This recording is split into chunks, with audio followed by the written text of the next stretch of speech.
안녕하세요. 오멘사입니다. 오늘의 사연 시작하겠습니다. 저에게는 손윗동서 한 분이 있습니다. 저와는 나이 차이가 8년이나 나는데 결혼은 늦게 하셔서 저희 애들보다 나이 어린 아들과 딸이 있습니다. 저에게는 큰애 딸과 3살 된 아들이 있었는데 셋째를 임신한 지 얼마 안 되었을 때의 일입니다. 어느 날 갑자기 형님한테 전화가 왔어요. 아들을 잠깐 친정 어머니께 맡기고 시간 좀 내어줄 수 있냐고 하시더라고요. 생전 무슨 부탁이란 걸 하지 않으셨던 분이라서 무슨 그럴 만한 일이 있으신가 보다 하고 친정 어머니께 아들을 맡겨놓고서 형님이 말씀하신 장소로 나왔습니다. 형님은 평소와는 다르게 매우 착잡한 표정이라서 무슨 일이 있나 싶어 내심 걱정했어요. 다름이 아니라 하도 답답해서 용하다고 추천하는 보살이 있다고 하는데 그런 곳을 처음 가보는 곳이라서 용기가 안 나서 함께 가줄 수 있냐고 하셨어요. 저도 그 나이 먹도록 흔하디흔한 사주 한번 물어보러 점집이나 철학원에 가본 적이 없었어요. 혹시 무슨 일이 생겼냐고 물었더니 답답해서 무슨 말이라도 아무한테나 듣고 싶다고 했어요.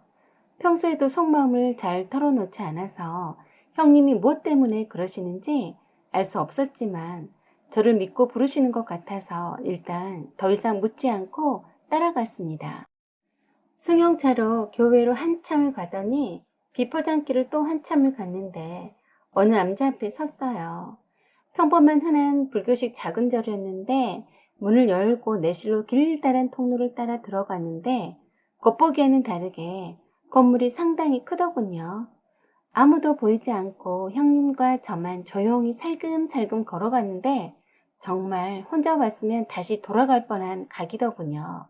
들어가는 통로가 드나진데도 불빛이 차단이 되어서 어두웠기 때문에 으스스하니 썰렁하기도 하고 빨리 그 통로를 벗어나고 싶더군요. 제일 끝방으로 형님이 들어갔어요. 사방이 신당으로 차려져서 울긋불긋한데 가운데 앉아있는 보살이란 분은 승복을 입고 계셨는데 쪽진머리를 하고 있었어요. 예상과는 다르게 평범하고 온화해 보이는 분이었어요. 너무 조용한 이곳이 익숙치 않아서 숨죽이며 조용히 자리에 앉았어요. 문을 열고 자리에 앉는 모습을 유심히 보고 있어서 조금 긴장을 했습니다. 보슬이란 분이 어느 분이 보실 거냐고 하길래 형님이 먼저 봐달라고 하자마자 바로 그 보살이란 분이 바로 혀를 찼습니다. 고개도 흔들더라고요. 형님이 단도직입적으로 남편과 이혼해도 괜찮겠냐고 물었어요. 저는 깜짝 놀랐어요. 아주버님과 잘 살고 계신 줄로만 알았거든요. 그 보살이 답을 했어요. 이혼은 대박인데 이미 늦었다고 했어요. 왜 이 결혼을 했냐고 결혼을 하지 말아야 할 상극 중의 상극을 만났다고 했어요. 저는 충격받았어요. 힘이 되고 좋은 말을 들으려고 온 건데 결혼을 왜 했냐니 저런 말을 함부로 해줘도 되는 건가 싶었죠. 당연히 형님은 그 말에 크게 낙심하면서 이혼하면 괜찮겠냐고 다시 물었어요. 고개를 흔들었습니다. 다시 한번 이혼은 대박인데 이혼은 절대 해주지 않는다고 했어요. 그리고 알아듣기 힘든 사주풀이 얘기를 하면서 혀를 차면서 계란의 바위치기와 같은 상극을 만났다고 했습니다. 서로 만나서는 안 될 사주가 만났기 때문에 매사 되는 일이 없다고 하더군요. 자식도 아버지 사주를 고스란히 물려받아서 자식복도 없다고 단칼에 무배듯이 잘라 말했습니다. 형님은 자식까지 사주가 좋지 않다고 하니까 흐느끼고 눈물을 뚝뚝 흘리시면서 서럽게 우셨어요.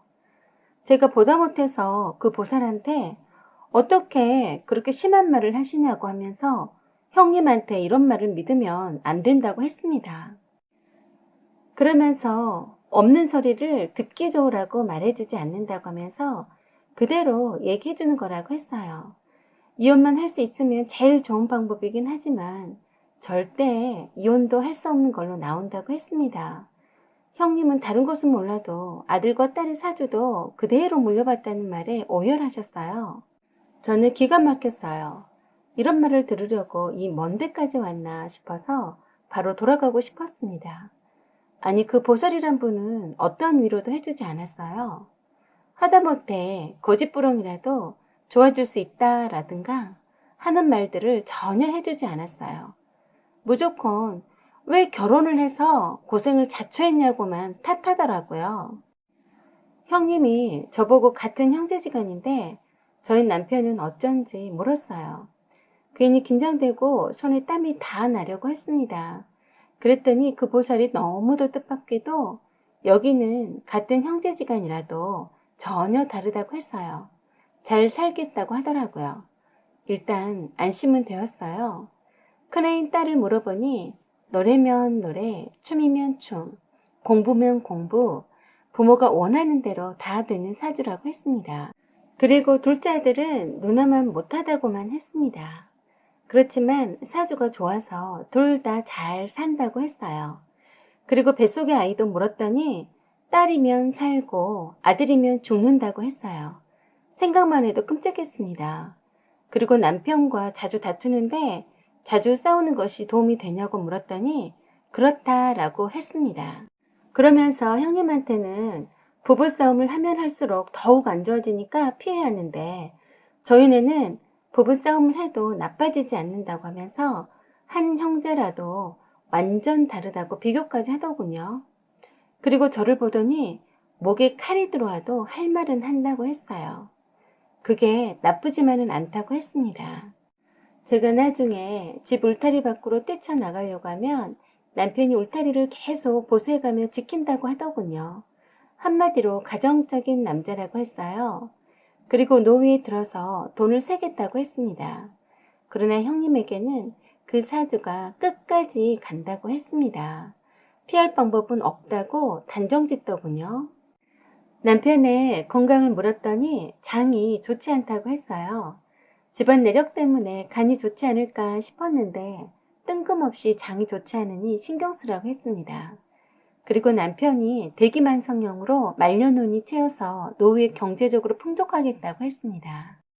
다행히 제 남편에 대해 대체적으로 나쁜 표현을 하지 않았지만 그때 형님은 그 암자에서 돌아오는 내내 눈물을 흘리셨어요.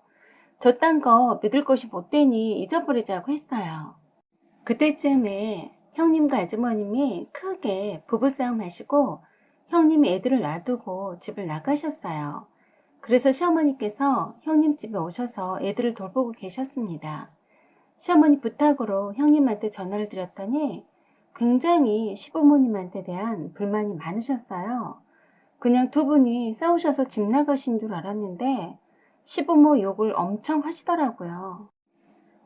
주로 불만의 내용은 아주버니가 장남인데 시부모가 해준 게 없다는 거였습니다. 단순한 부부싸움으로 집을 나간 걸로 알았는데 그게 아니라 엉뚱하게 시어머니께 형님이 식당 차릴 수 있도록 경제적 지원을 해달라고 했습니다. 그러면 집으로 돌아오겠다더군요. 저는 좀 황당했습니다.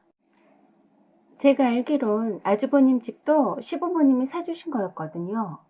형님은 아무것도 받은 것이 없는 것처럼 말씀하셔서 대꾸하고 싶었지만 하지 않았습니다. 아주버님도 시어머님께 형님이 그동안 식당을 차리려고 조리살 자격증도 따고 준비를 단단히 하고 있었는데 돈이 없어서 식당을 차려줄 수 없다고 하니까 서로 싸우다가 집을 나가게 된 거라면서 돈이 있다면 원하는 대로 식당을 차려주고 싶다고 했습니다. 아주버님은 회사에 다니고 계시던 중이었어요.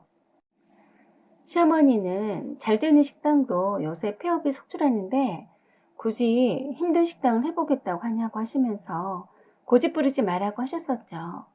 그리고 돈도 없으면서 무작정 식당 차릴 생각만 했냐면서 영 못마땅해 하셨어요.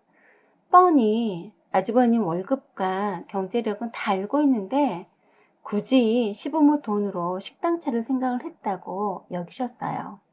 저도 그렇게 보이더군요. 그러다가 6개월 동안 집에 들어오지 않자 아주버님이 시어머니께 형님이 식당을 차리는 거 도와달라고 하셨대요.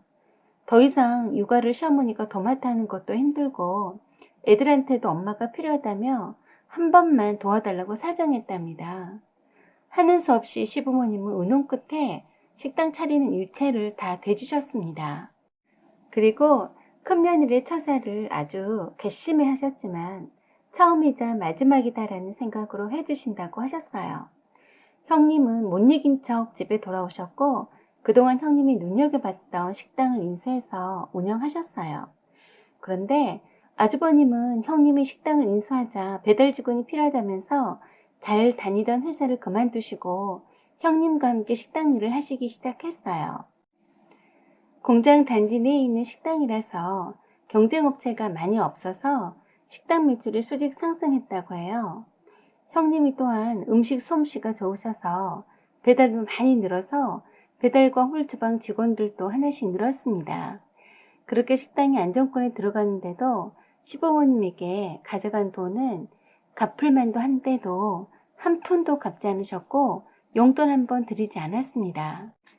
식당에서 번 돈으로 형님네 아파트 리모델링을 화려하게 하고 가전제품 싹 다 바꾸고 갖가지 사치품들을 다 들여놓으시고 자랑하시더라고요. 그때도 여전히 시어머니가 형님네 애들을 보고 계셨어요. 시아버님도 시어머니가 힘드실 때는 오셔서 형님네 애들을 다 챙기셨죠. 그러던 어느 날 저희네 부부가 전세를 살다가 아파트 분양 받았어요. 시부모님의 도움을 조금 받았고요. 그 사실을 아주버님과 형님도 알고 있었어요. 저희네는 형님네 집을 시부모님이 사주셨기 때문에 저희에게 시부모님이 조금 돈을 보태주신 거에 대해서 태클을 거리라고는 생각지 못했습니다. 어느 날 저녁에 형님네 애들을 보고 계시는 시부모님이 함께 저녁 먹자고 부르셨어요. 시부모님과 형님네 애들과 우리 애들 삥 둘러서 앉아서 밥을 먹으려는데 형님네 둘째 애가 갑자기 할머니를 부르더니 기가 막힌 말을 했습니다. 할머니, 작은 아빠가 도둑놈이야? 하는 거였어요. 모두들 그 말에 다 놀라서 쳐다봤어요. 시어머님이 작은 아빠가 왜 도둑놈이야? 그랬더니 우리 엄마가 그랬어. 작은 아빠는 도둑놈이라고. 내가 엄마한테 누가 도둑놈이라고? 하고 물으니까 작은 아빠라고 했어. 어린 조카의 말을 들은 남편은 참 어이가 없어 했어요. 아이가 거짓말할 리가 없으니까요. 시어머니는 그런 말 하면 안 된다고 하시면서 애들 앞에서 말조심도 하지 않는다면서 못된 것들이라고 하셨어요. 남편은 기분이 불쾌했는지 먹던 밥 숟가락을 놓고 일어나서 베란다로 나가버렸어요. 시어머니와 시아버지도 몹시 심기 불편해 하셨습니다. 저는 형님네 딸을 데리고 방에 들어가서 물었어요. 작은 엄마한테는 엄마가 뭐라고 했어? 하니까 불려시. 그럼 할머니한테는 뭐라 했는데? 망구탱이? 응, 망구탱이라고 했어. 할아버지는? 할아버지가 빨리 죽어야 한댔어. 작은 아빠가 뺏어간댔어. 엄마가 집을 나간대. 아빠한테 그랬어. 할아버지 돈을 뺏어오라고 했어. 참 듣고 있자니 기가 막혔어요. 애가 어른들 하는 얘기를 그대로 웃고 있는 줄은 상상도 못했을 겁니다. 녹음해서 시아버지와 시어머니 그리고 남편 앞에서 들려주었습니다. 잠시 정적이 흐르더니 시아버지께서 입을 떼셨습니다. 앞전에 식당 차려달라고 집 나갔을 때도 둘이서 일부러 짜고 치는 고스톱인 줄 알고 있었다시면서 이번에 너네들 아파트 분양에 돈 보태주는 줄 알고 배 아파서 저런다시며 아주 괘씸해 하셨습니다. 남편은 조카 입에서 도둑놈이란 소리를 듣더니 입맛이 떨어진 듯 저녁 식사하다가 중단했고요. 저는 그나마 도둑년이라고 부르지 않고 불려시라고 불러서 다행이라고 해야 하나 싶었습니다. 얼마나 애들 앞이건 아니건 간에 욕을 해댔으면 어린 조카가 저리도 읊어댈까 싶었어요. 시아버지께서 일단 어쩌나 두고 보자고 하시면서 오늘 있었던 일은 모른 체 하고 있으라고 하셨어요. 그러는 며칠이 지난 어느 날 시어머님이 전화 주셨어요. 형님이 또 집을 나갔다고 했습니다. 식당 일이 너무 힘들다고 하면서 이참에 직원도 더 뽑으면서 옆 가게까지 확장해서 운영하고 싶다고 했다는군요. 속셈이 뻔하네요. 짜고 치는 고스톱이네요. 그런데 왜 같은 방법을 두 번씩이나 쓸까요? 아마도 처음 썼던 방법이 너무도 잘 먹혀 들어가서 재미 붙은 거겠죠. 우리 형님, 그렇게 안 봤는데 너무 약은 것 같아서요. 아주버님이 또 시어머니께 부탁했다네요. 저렇게 열심히 식당 일을 하는데 가게 확장하게 돈 좀 보태달라고 하더랍니다. 시어머니께서 그동안 벌어놓은 돈으로 하면 되지 않느냐고 했더니 보기만 많이 버는 것 같지만 실제 비용으로 나가는 돈이 많아서 직원이나 알바 아줌마를 쓰고 싶어도 인건비 때문에 못 쓴다고 하면서 죽는 신용을 다 하더랍니다. 그래서 장사가 잘 되고 있으니 투자한다는 생각으로 돈을 달라고 요구했다네요. 시아버지께서는 당연히 이런 제안에 거절하셨습니다. 그래서 시아버지께서 아주버님을 불러앉히시고는 이젠 더 이상 힘들어서 애들을 봐줄 수 없으니 알아서 하라고 하셨어요. 그리고 일손이 바쁠 테니 시아버지께서 시어머니와 함께 식당 카운터 일을 돕겠다고 하셨고 저녁에는 작은 애가 퇴근해서 가게 일을 도우면 된다시면서 애들 엄마도 없으니 애들은 아빠가 챙기라고 하셨습니다. 그러시면서 어차피 그 식당은 시아버지 당신 돈으로 차린 것이니 큰며느리도 집 나간 마당에 직접 운영하시겠다고 하셨습니다. 그러니 영업일지와 배달 명단을 넘기라고 하셨어요. 뜻밖의 말씀이라 놀란 아주버님은 식당 영업은 힘들어서 아무나 하는 게 아니라며 거절하더라고요. 그리고 집 나가서 식당 차려주면 들어온다고 해서 식당 차려줬는데 싫다고 나갔으니 다시는 받아주지 않겠다고 하셨습니다. 그래서 그 다음날부터 시아버지께서 식당을 접수하셨고요. 제가 아이들 유치원과 학교 간 사이에 식당에 나와서 주방 일과 카운터 일을 보면서 식당 일을 하나씩 배워갔습니다. 남편도 퇴근 후에 식당에 와서 일손 도왔고요. 배달 명단과 영업 일지를 넘겨주지 않자 시아버지가 가게 상호까지 바꿔버리고 가게가 바뀌었으니 전 가게 주인한테 배달이 안 간 것에 대한 손해배상을 하라고 했어요. 결국 멍청하게 배달 명단을 넘겨주지 않으려 했던 아주버니는 할 수 없이 넘겨주었고 배달 미스에 대한 모든 책임을 아주버니에게 넘겨버렸습니다. 상황이 이렇게 되자 자칫하다간 죽어라 읽어놓았던 식당을 동생네한테 뺏기게 된 터라 얼마나 집에 들어오라고 답답했던지 며칠도 안 되어서 형님이 가게로 돌아왔습니다. 자기가 마치 사장인 것처럼 카운터에 계시는 시아버지와 시어머니를 밀치는데 그런 또라이는 처음 보겠다고 하셨어요. 점점 본색을 드러내는 형님은 시부모님에게 나가라고 소리쳤고 저에게도 자기 식당이니 나가라고 고래고래 소리 질렀어요. 식당을 뺏길까봐 정신이 하나도 없어서 해서는 안 되는 실수들을 연발했습니다. 시부모님께 삿대질하며 소리 지르는가 하면 밀치거나 막말하는가 하며 참 우리 형님 이렇게 못난 여자였구나 싶었습니다. 어찌됐든 이런 과정에서 형님네 부부의 확실한 민낯을 알게 된 시부모님은 더 이상 어떤 기대도 아주버님에게 하지 않으신다고 했습니다. 동생네에게 식당 뺏길까 싶어서 득달같이 달려온 형님은 바꾼 상호를 다시 자기네 상호로 바꿔 달고 열심히 식당 일을 하시는 듯 했습니다. 단 며칠 만에 상호와 사장이 바뀌었다며 혼선이 와서 신뢰가 생명인 점심 배달 장사에 큰 타격을 받게 되어서 고객이 반토막 나버렸어요.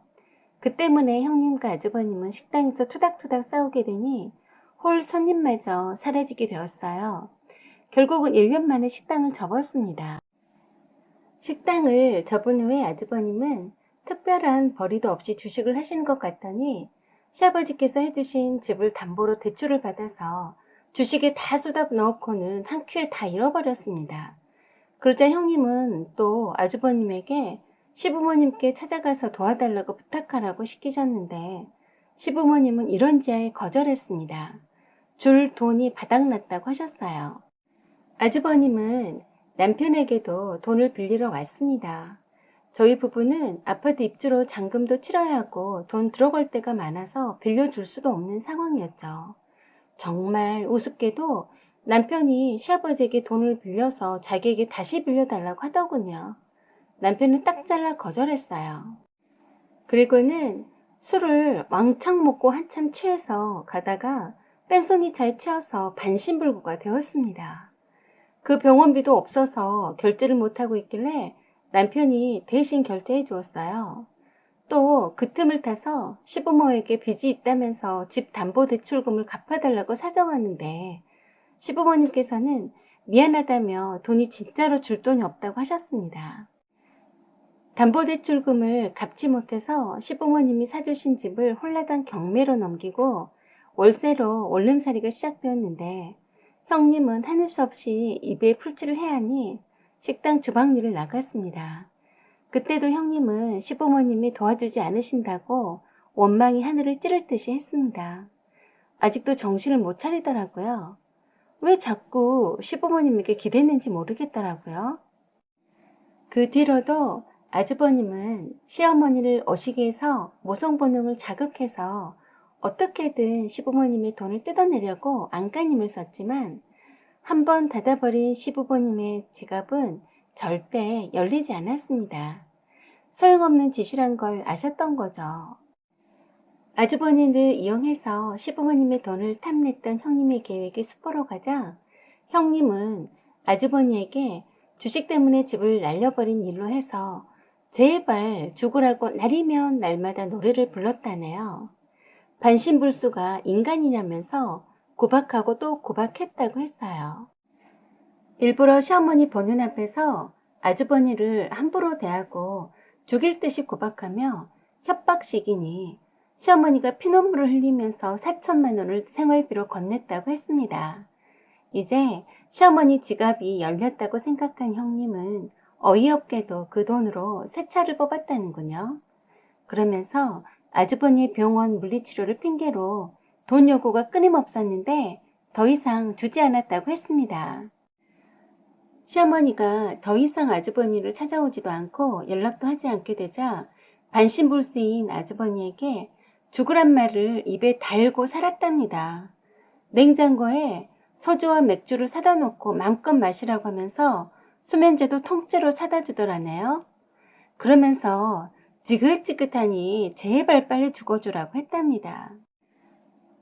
그렇게 해서 우울증에 시달리던 아주버니는 술에 취한 채 형님이 사다 준 수면제를 과다 복용해서 사망하게 되었습니다. 조그만 원룸에서 반신불구가 된 아버지를 학대하는 엄마를 보고 자란 형님네 아들과 딸은 나중에 이때의 일을 선명히 기억한다고 했습니다.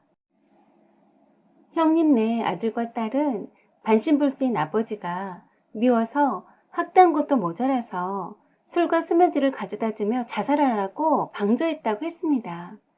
그때의 충격 때문에 형님의 아들과 딸은 형님을 떠나서 찾지 않는다고 했어요. 어디로 떠나는지도 알 수 없고 형님은 아직도 식당 주방 일을 하면서 혼자 지내고 있어요. 가끔씩 연락해오고 있었어요. 아주버님이 그렇게 돌아가신 뒤로는 시부모님이 극도로 형님을 싫어했기 때문에 감히 나타나진 않았었는데 저한테는 한 번씩 연락해서 어찌 지내는지 근황을 파악하고 있었습니다.